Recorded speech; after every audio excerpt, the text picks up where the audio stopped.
because our government was, the island was afraid of sabotage.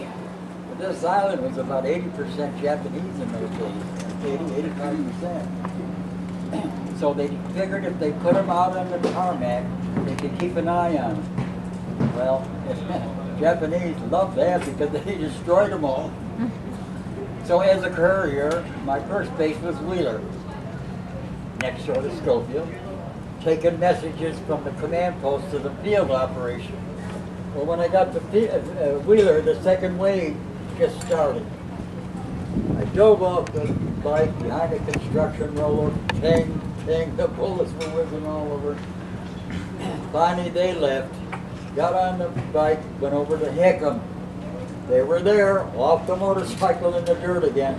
Wheeler got this side of my face, Hickam got that side, from head to neck. They matched, so I did pretty good. They patched me up, on I went, and then to the other 5 airfields, back and forth all day. And then there were rumors later that the Japanese had surrounded the island with troop ships, parachutes landing on the other side of the windward side of the island. And an invasion fleet was coming in. They were all rumors, guys. They never did come back. But we were not allowed to take our uniforms off. Or our guns. We had to hang on to our rifles and our helmets. It got a little, no sleep that night. Well, from then on, we trained. The whole line was a massive training. My outfit, being the engineers, our project was laying steel matting on the shores if there wasn't an airfield so our planes could land. Now, they were built like a flat cheese grater.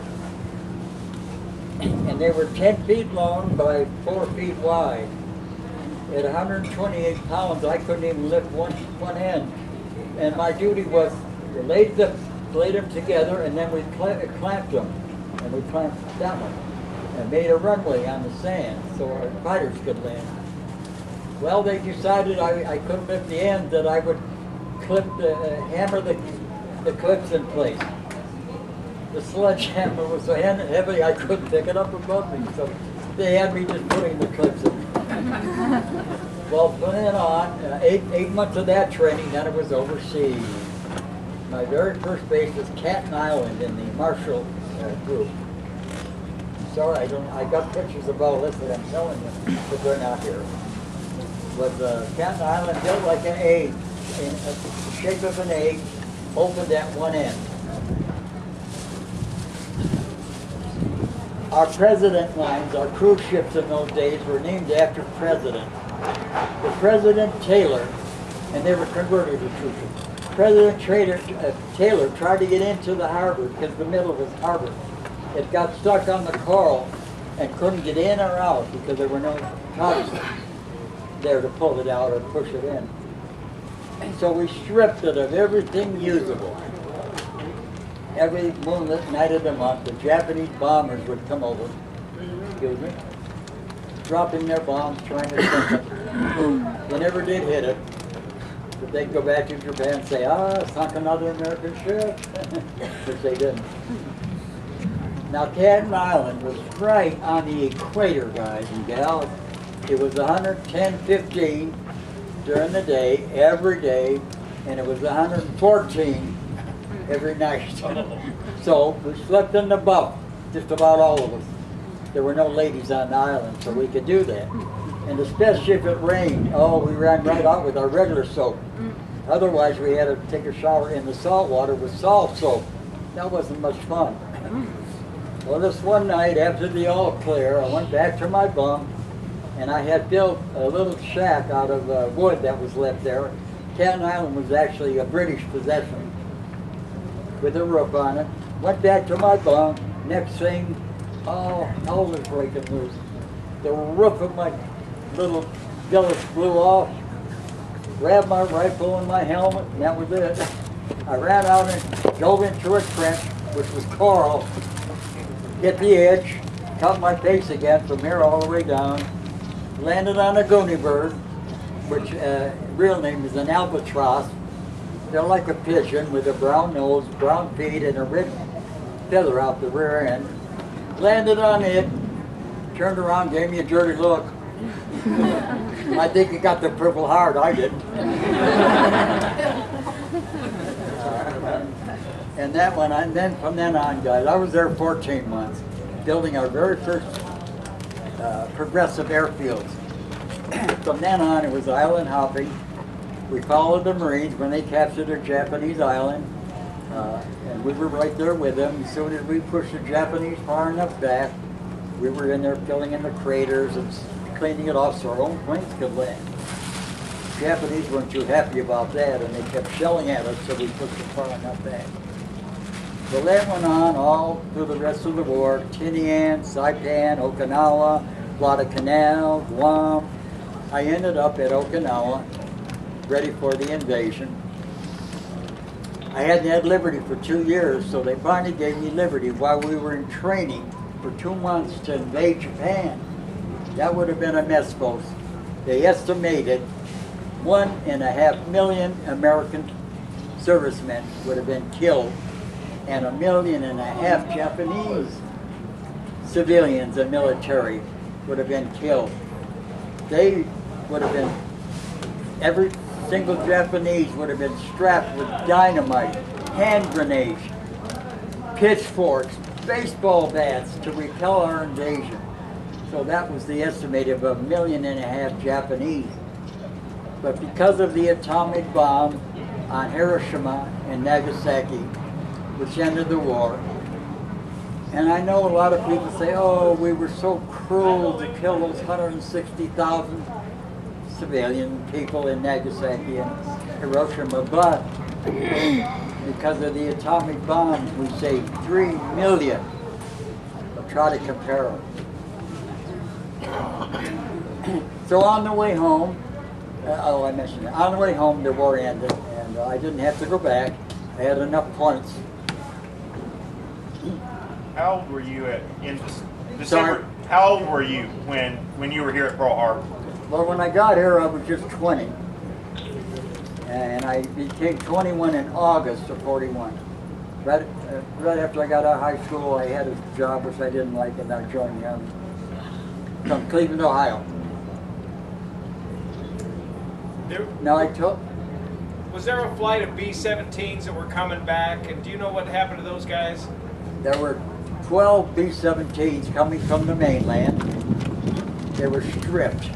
No guns, not even seats, because that was a long flight in those days, and fuel, and that helped save it.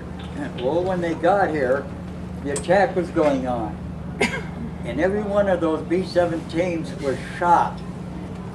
Not a one of them they all landed safely, even though they were shot up real bad on playing fields, roadways, golf courses. They landed. Marvelous flying fortress is what they were called. Yeah. But they were so stripped they had no way of defending themselves or anything. They couldn't defend themselves in any manner. Now you've heard of our radar. We just started radar, and they put our new radar system up on in the mountains up there facing. Well, on the morning of December the 7th, and it was brand new, these young engineers were looking at the scope, and they saw this big scope going back and forth, and they called their commanding officer and explained that to him. He said, "Oh, don't worry about it. It's our 12 B-17s coming in." Well, they were coming from a different direction, and even if they did spot them, it wouldn't have been that big of a blip. So had they paid attention, the attack might have ended differently. Now, I told these young ladies this story. You think the young people would like the story of the baby? Yeah. I have a little melancholy story to tell you. And what I'm telling you now, ladies and gentlemen, is what I do when I go to the grade schools, high schools, colleges. Only I have a lot more to tell than I'm telling you right now. I have about an hour and a half to talk.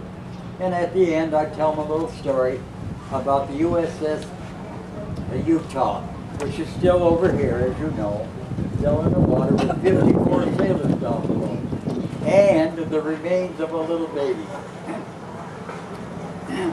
One of the petty officers on the Utah and his wife, can you hear me back there? Oh yeah. Getting hard from all this. And his wife had identical twin girls. At birth, one of them died. And it was a custom of the family to have them cremated and scattered at sea. Couldn't be scattered here in those days. I'm glad, because I myself would be scattered to the bow of the Utah when I died. I want to be down there with my friends and shipmates and comrades. Anyway, he took the urn on December the 6th. You sleeping?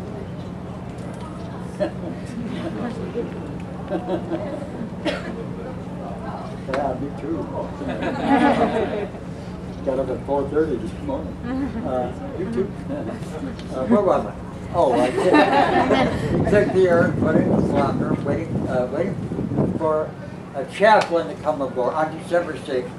Chaplain to come aboard and the ship to go out to sea, so the ashes could be scattered as one other child from their family that had died and been cremated. Well, of course, December 7th, the next morning, the Japanese attacked, and as I mentioned, sunk that Utah, which they were ordered not to bother, within 3 minutes, taking those 58 sailors and the remains of that little baby down below. They did get 4 out, the sailors out, so there's still 54 down below. Well, the next 3 days later, divers went down to try to retrieve that urn. It was so mangled, they could not get to it. So to this day, 54 of the sailors and the remains of that little baby is still down below in the Utah. Well, every year, twice a year, or once a year, on December, her identical twin sister by the name of Mary Wagner, which was her Navy father's name, Keel, and lives in Northern California, goes over to the Utah Memorial. Unfortunately, it's not open to the general public yet. And I've been fighting that. I want people to be able to go over there and pay their respects just like they do at the Arizona. So I've been fighting that. But anyway, I'm allowed to go there because I'm a Pearl Harbor survivor. And family members, of course. Mary Wagner. She goes over there, holds a mirror in front of her and says, "Aloha, dear sister." Well, last year, 2 years ago, at the Admiral's Christmas party, I got to meet her identical twin sister, Mary Wagner, Keel. Just a lovely lady. I was hoping she'd be here, but I haven't seen her yet. I don't know if she passed away or not. That's basically my story, except the tragic one. I don't think they would like the tragic one, do you? Yes. I love anything you We say. read Macbeth. You got a captain. I tell it to the high We school read kids. Macbeth. And Yeah, we read Macbeth, so. it's not a very happy story, but it is part of history. The USS Oklahoma, which I told you rolled over within 9 minutes, trapping almost 500 down below, killing almost 500. In the dispensary was a medical officer and 4 pharmacist mates. You know what they are? They're like nurses, pharmacist mates. They were trapped in the dispensary. The ship was literally upside down. The hatches were stuck. The water was coming up and up and up, till it almost got to their chins. The medical officer dove down. He come back up and says, "Guys, strip everything. I found a porthole. Follow me down and we'll all get out." He went down, the other 4 followed him. 1, 2, 3, got out. The 4th one weighed 200 pounds. He could not get through that porthole. And that blessed man by the name of Austin held the porthole door open for his shipmates. And if that isn't a hero, ladies and gentlemen, I don't know what is. Thank you, Austin. Well, no, that's it, guys. Thank you. Any questions, I'll be happy to answer.